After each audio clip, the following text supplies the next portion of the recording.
I just wanted to define these two. They're kind of technical words, but they're good to understand how you balance these two things that you do when you're creating, which is theory is basically how you think about something.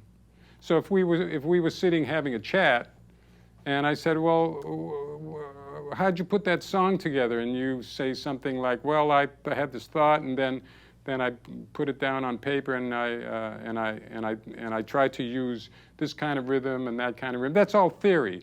Every time you're trying to describe music or you say what your process is, that's theory. That's the theory. That's how you think about it. That's why I put that definition down. It's how you think about it is the theory. So when you're studying chords like this C minor chord, that F minor chord, this scale goes with that chord,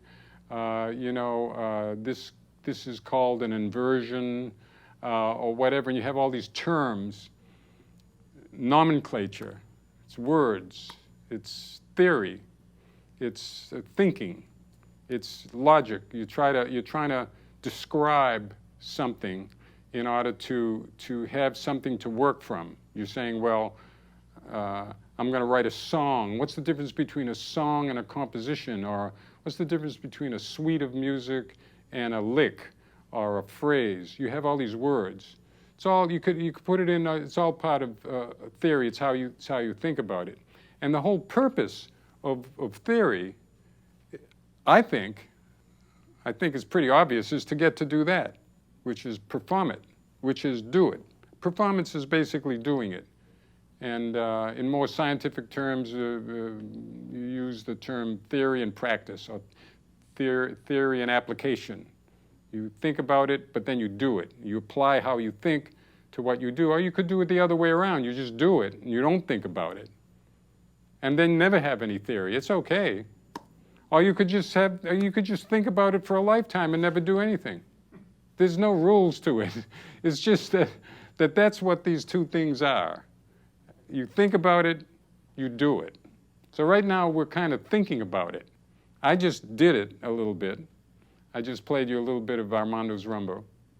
But now I'm talking about it because in order to converse, in the academy, we need words and we need a nomenclature and we need to know what words mean. That's why I'm trying to define these two words, because they're kind of important. You have to differentiate between how you describe it or how you think about it or how someone else presented it to you.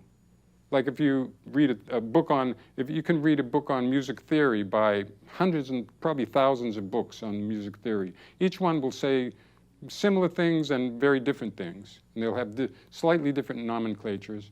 There's certain nomenclatures, certain words that we've agreed upon, which is fine. That's what a language is all about.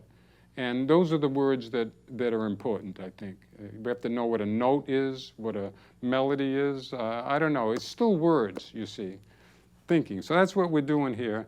And the purpose of the thinking is to do it. One of the ways I would like to demonstrate this process today, this is what I had in mind to present to you all today.